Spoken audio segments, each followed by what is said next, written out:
point in our program that according to our tradition that we assemble at the foot of the memorial wall, and in a solemn ceremony of remembrance, we call out the names of those who died this year, those without permanent, healthy, safe, and secure places to call home.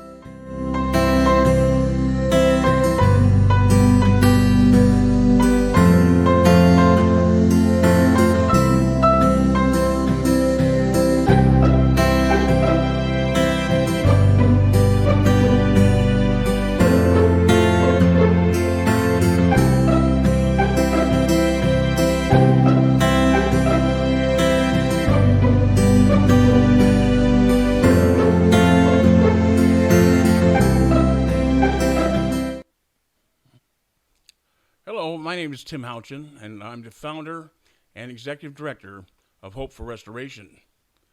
Each year since 2014, we have organized events in recognition of National Homeless Persons Memorial Day, held every December 21st. We call our event The Longest Night. This year's event will be a virtual presentation similar to the program of our traditional public event and will air on December 21st at 7 p.m. on YouTube and Facebook. This event is made possible only with the help of the Women Drivers Interfaith Group of Orange County. This episode and others of our series will be aired on December 21st during the day, beginning at 1 p.m., and will continue until the premiere of our Longest Night virtual presentation at 7 p.m. Oftentimes, persons that pass away while experiencing homelessness will not receive a proper tribute at the end of their lives. There's no funeral with a long procession of shiny cars, no flowers, no fancy casket, and no peaceful gravesite on a hillside. No tearful mourners will gather to pay their last respects. Hope for Restoration believes that every homeless person is worthy of honor, dignity, and respect, if not in life, then certainly in death. We believe in paying tribute to the lives of those who have perished and raising an awareness in our community that perhaps might save future lives. If one life is saved on behalf of our work, we feel that no life lost will have been lost in vain. Today we will share a story about Ben and Laura, two people that I shared a place and time with while experiencing homelessness. Both have passed away since, and both are remembered in our Longest Night program. Our special guest today, Brian Peterson, will help us remember the lives of Ben and Laura. Our musical guest today will be Bruce Lash, and Bruce will tell us why he wrote his song titled Hard Luck Street. First, let's begin with the story of Ben and Laura. I have been organizing Longest Night events since the days when I was still homeless myself back in 2014.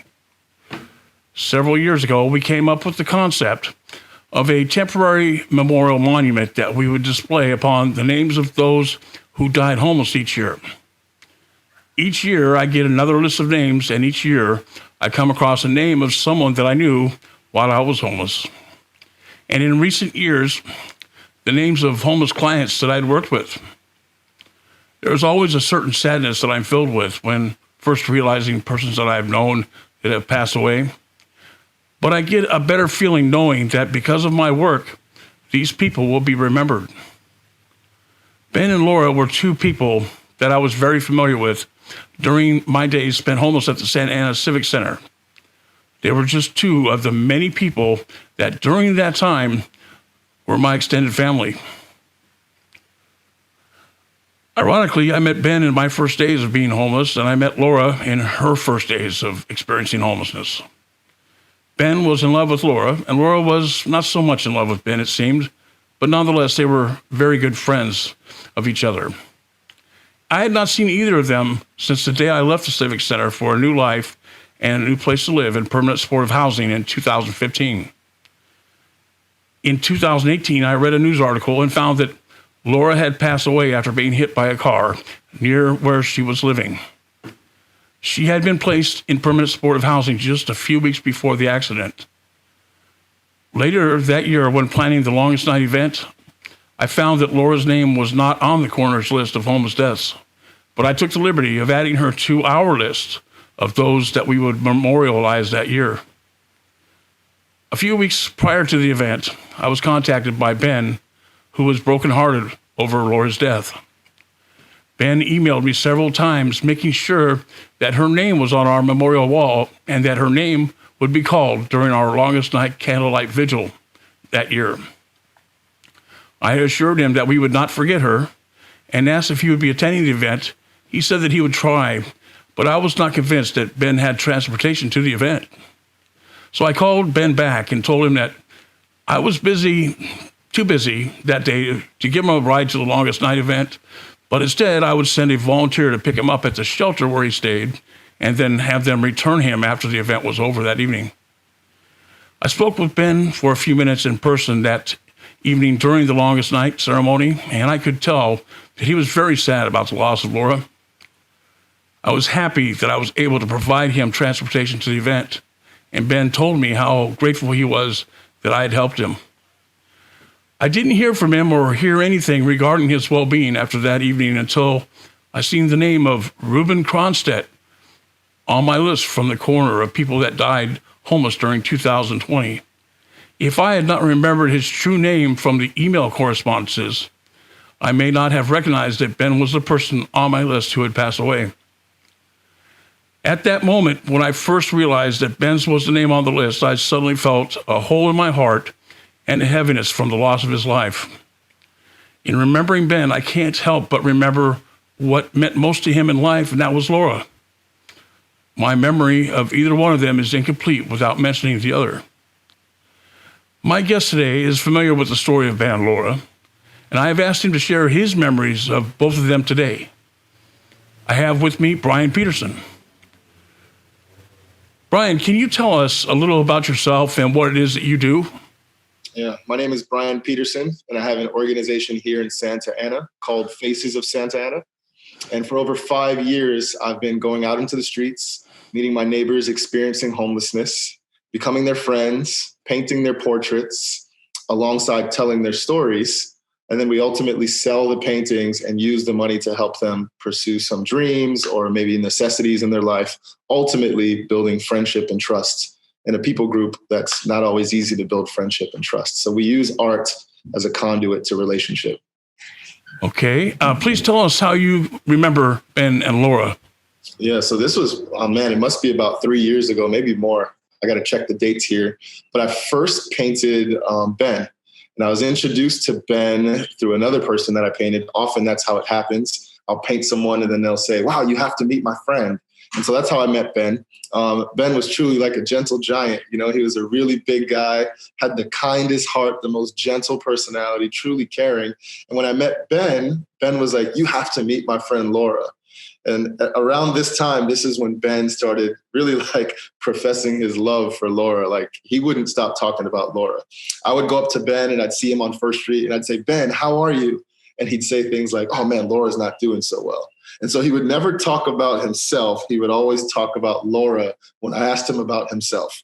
And so ultimately, I was able to paint Laura. Of course, Ben loved the painting, to see this woman who he was so in love with, captured in so much light and color. Ben was like through the roof about the portrait.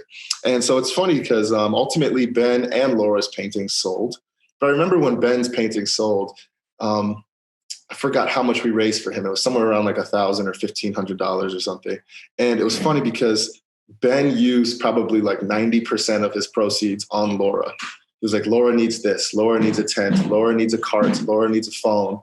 And it was just like, you know, sometimes we look at homelessness and we see it as some kind of issue that exists in our society. And if you really get proximate or close to it, you start to realize that these are real people. Like these are real people with real hearts and real relationship and real dreams. And Ben's dream was ultimately to be with Laura. Like above all else, I think he would have given his own life for Laura.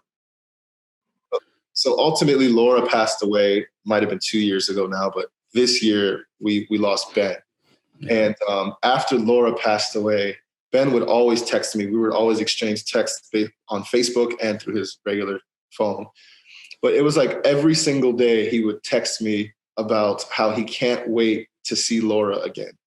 And he would say it from the place of heaven, like, I can't wait to get to heaven to see Laura again. I can't wait to get to heaven. I'd say, Ben, how are you? I can't wait to see Laura again. And so ultimately when he died, it was weird for me because I wasn't sad. Like when everybody was like, oh my gosh, did you hear Ben died? And for me, it was like, wow, like I know at the end of the day, when Ben took his last breath, he was ready to go see that woman who he was madly in love with. Like he was ready to go.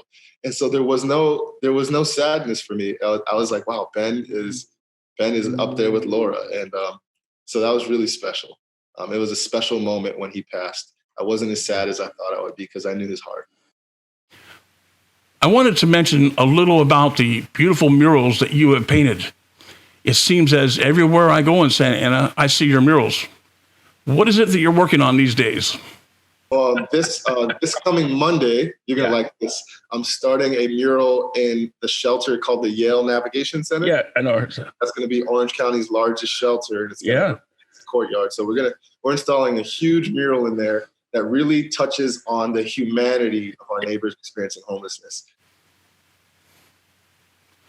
Well, thank you very much, Brian Peterson, for sharing your story about Ben and Laura. Painting portraits of Santa Ana's homeless is only part of Brian Peterson's incredible work. It's hard to mention Brian without sharing the murals that he paints and the impact that his artwork has had on persons experiencing homelessness there in Santa Ana. Brian and Damon Lujan, a Santa Ana street artist, have taken on the opportunity to dignify and celebrate those living in the margins of Santa Ana's downtown community. The city of Santa Ana reached out to Brian to brighten up a 3,000 square foot wall a few years back. It was for a new 70-room permanent housing community for the homeless in Santa Ana called The Orchard. Before painting the murals, the artists first met and interviewed the new residents of The Orchard. They realized the importance of connecting with the residents' hearts before creating the art for the wall.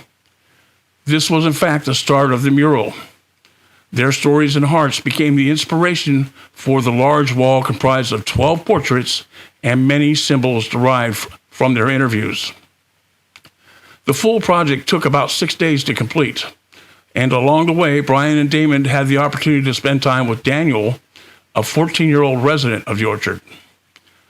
Daniel stood in amazement watching his face and his beloved puppy being painted 18 feet in height. After an extended moment of silence and reflection, Daniel uttered, "I feel so special." Brian and Damon began to realize the power and impact the mural was creating.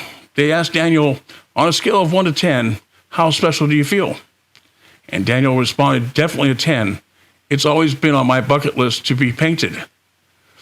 Brian has created many murals since, and he continues this inspiring work with the many murals he paints at every opportunity. Thanks again to Brian Peterson for everything he does to honor and dignify persons experiencing homelessness in Santa Ana. Okay, our musical guest today is Bruce Lash, and his song is titled Hard Luck Street. But first, Bruce will explain why he wrote a song filled with despair and without hope, and the way someone might feel when missing what they once had and are unable to see their way forward. These are sad feelings, but not unlike the types of feelings and emotions that I sometimes felt while I was experiencing homelessness. Bruce says that he always thought that someone would come along with some hope. And I just say, amen, brother. Let's listen to Bruce Lash and Hard Luck Street right after this.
Hi, I'm Bruce Lash. I'm from the Detroit area. I've been playing music since I was a kid back in the 60s. And I've been recording music since the 90s when I was working at a post-production house as a sound mixer. And so I get to use their gear, and I've made a lot of records. This song, Hard Luck Street, is from a record I did in 2019 called Humbucking Cowboy. And it was done for the RPM Challenge, which was to write and record an album's worth of music, original music, during the month of February. And I've done that 2009, 2010, 2019, and 2020. And so my next one's 2029, I think. Anyway, Hard Luck Street, for me, I wanted to write a song that was completely filled with despair, that had absolutely no hope to it at all. To look back on your life, to miss what you don't have anymore, and you don't see the way forward at all. My thought at the time was that someone else would come up with the hope. And that's why I find it really wonderfully ironic that Hope for Restoration is where this song is going to be used. So I'm very pleased about that. 3 kids and a wife went to work every day to bring home my hard-earned pay. How could I have known that I would end up alone, and I would have to retreat down to Hard Luck Street? This street is unkind. It makes me feel blind to the beauty I knew, but that life is through. Now my days are all gray, and they're drifting away like someone you'd meet down on Hard Luck Street. I see only ground, always looking down.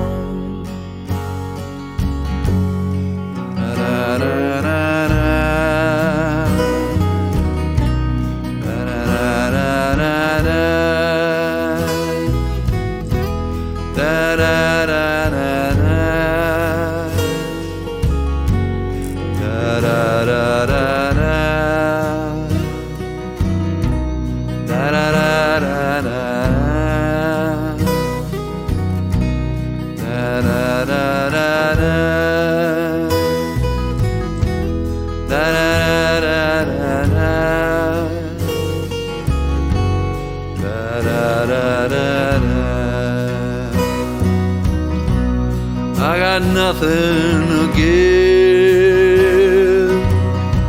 I got nowhere to live, and it makes me feel sad for the life I once had. Now if you should choose to walk a mile in my shoes, look at the sores on my feet from walking down Hard Luck Street.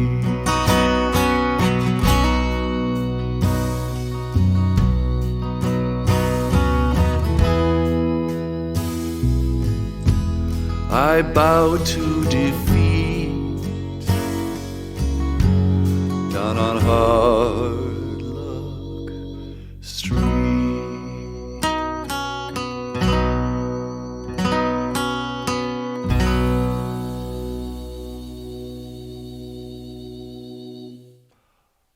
Well, that's it for this broadcast. Very special thanks go out to Brian Peterson of Faces of Santa Ana and our very special musical guest, Bruce Lash. Thank you for watching. Be sure to catch upcoming episodes as they are broadcast. Please remember the virtual presentation of The Longest Night will premiere on December 21st, beginning at 7 p.m. And don't forget, broadcasts of this program and others in our special series will also air on Facebook on December 21st, beginning earlier in the day at 1 p.m. and leading up to The Longest Night main event at 7 p.m. For more details, go to www.facebook.com/Hope4Restoration. And please remember there's a 4 between the Hope and Restoration, the number 4. Thanks again, and we'll see you again soon. Bye.